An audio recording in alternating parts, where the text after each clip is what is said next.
नमस्कार बंधुरा चले एसेছি নতুন একটি জবা গাছের ভিডিও নিয়ে। বন্ধুরা আজকে আমার ভিডিওর বিষয়বস্তু হচ্ছে বর্ষাকালে আমাদের ছাদ বাগানে আমরা কি পরিচর্যা করব গাছগুলোকে ভালো রাখার জন্য। কেননা বর্ষার সময় আমাদের যে গাছের সমস্যা হয়, গাছগুলো হঠাৎ করে ঝিমিয়ে পড়ে। কি কারণে এগুলো হচ্ছে সেখান থেকেই আজকে আমার এই ভিডিওটি। বন্ধুরা এই যে গাছটি দেখছেন, পাতাগুলো কিন্তু প্রতিটা পাতা কিন্তু সবুজ আছে এবং সেখান থেকে দু একটি কুড়ি আসছে। কিছুদিন আগেও কিন্তু এই গাছের পাতাগুলো আমার হলুদ বর্ণ হচ্ছিল, আস্তে আস্তে সাদা ফ্যাকাশে হয়ে যাচ্ছিল। এই যে বৃষ্টির জলটা পড়ছে, এই জলটা কিন্তু আমাদের ভীষণ একটা আশীর্বাদ গাছের জন্য। পাতাগুলো আমাদের সবুজ হয়ে যাচ্ছে, কারণ হচ্ছে বৃষ্টির জলে থাকে নাইট্রোজেন এবং কিছুটা পটাশিয়াম। এই যে কাজটা করতে হবে আমাদের প্রথম টিপস, সেটা হচ্ছে টবের মাটির আগাছাগুলোকে ফেলে দিতে হবে। তাহলে আমরা যে খাবারটা দেব সেগুলো কিন্তু এই আগাছাগুলো খেয়ে নেওয়ার ফলে গাছটা আমাদের ঝিমিয়ে পড়বে। দ্বিতীয় টিপস হচ্ছে টবের মাটিতে যখন আমরা গাছ বসাবো সেই খোলামকুচিটার উপরে কিন্তু কিছুটা পাথরকুচি বন্ধুরা আপনারা অবশ্যই দিয়ে দেবেন। সেটা যে কোনো পাথরকুচি হতে পারে, বালির মধ্যে যে পাথর থাকে ছোট ছোট সেগুলোও দিতে পারেন। আর মাটিটা আমাদের নিতে হবে একেবারে দোআঁশ মাটি। 50% মাটি নেবেন, 25% বালি এবং 25% যে কোনো ভার্মি কম্পোস্ট কিংবা গোবর সার। এইভাবে আমরা কিন্তু গাছটা বসাবো। আমাদের টবের মাটিটা যত হালকা থাকবে বর্ষার সময় কিন্তু জলটা খুব সহজে নিচ দিয়ে পাস হয়ে যাবে। আমি এখানে একটা গাছ কিছুদিন আগে বসিয়েছি, রিপোর্টিং করেছিলাম। সেই গাছটা জল দিয়ে আমি দেখিয়ে দিচ্ছি।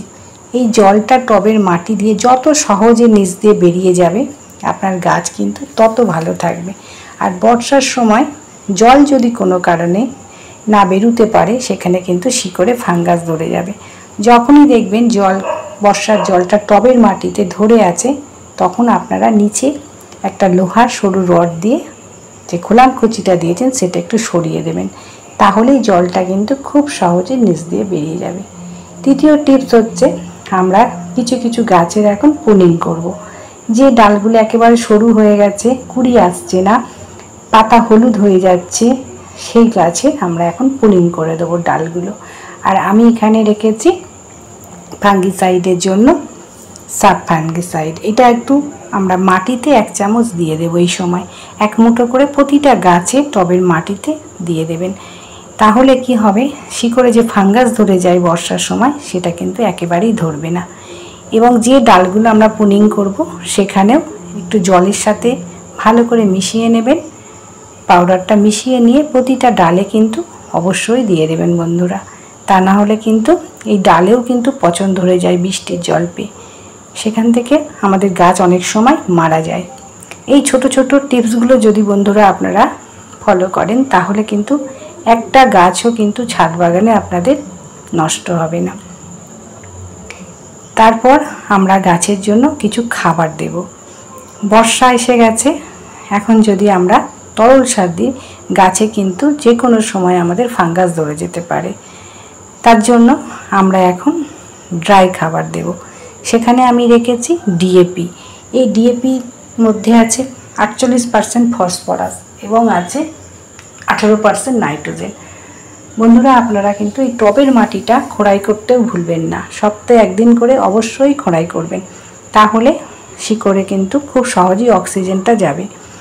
আর মাটি যত আলগা থাকবে, যত বৃষ্টির জলই হোক, আপনার কিন্তু জল ধরে থাকবে না, সেই জলটা নিচ দিয়ে বেরিয়ে যাবে। এবার আমরা এই ডিএপি দানা কতগুলো দেব বন্ধুরা, আপনাদের যদি ছোট গাছ হয় তাহলে টব অনুযায়ী, টব যদি 8 ইঞ্চি হয় 8টা মেপে দেবেন গুনে, এবং 10 ইঞ্চি টব হলে 10টা দেবেন। এইভাবে এই ডিএপি দানা আমরা দেব। এবং ডিএপি দানা আমরা কেন দেব সেটাও কিন্তু আমাদের প্রশ্ন থাকতে পারে বন্ধুরা।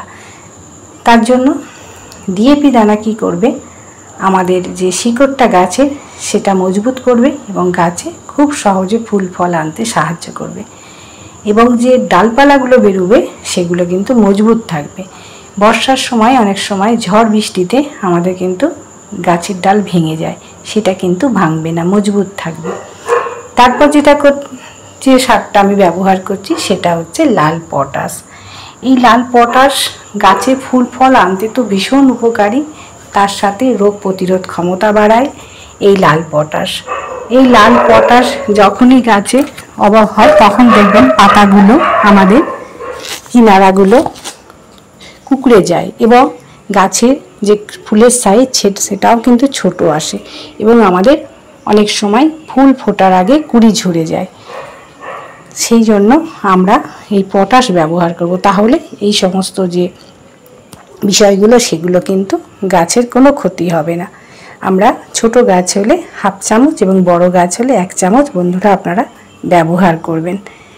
তাহলেই দেখবেন আপনাদের গাছগুলো এই বর্ষায় যেমন বেড়ে উঠবে, দ্রুত বৃদ্ধি হবে, তার সঙ্গে প্রতিটা ডালে অফুরন্ত কুঁড়ি আসবে আর ফুলের সাইজটাও আপনারা দ্বিগুণ পাবেন। এইভাবে এই বর্ষার সময় আপনারা আপনাদের জবা গাছের পরিচর্যা করুন আর গাছ থেকে এইভাবে নতুন নতুন ফুল ফোটান। আজকের মতো ভিডিওটি শেষ করছি। ভিডিওটি যদি ভালো লাগে অবশ্যই একটা লাইক করবেন, কমেন্ট করবেন। আজকের মতো নমস্কার, ভালো থাকুন, সুস্থ থাকুন, নমস্কার।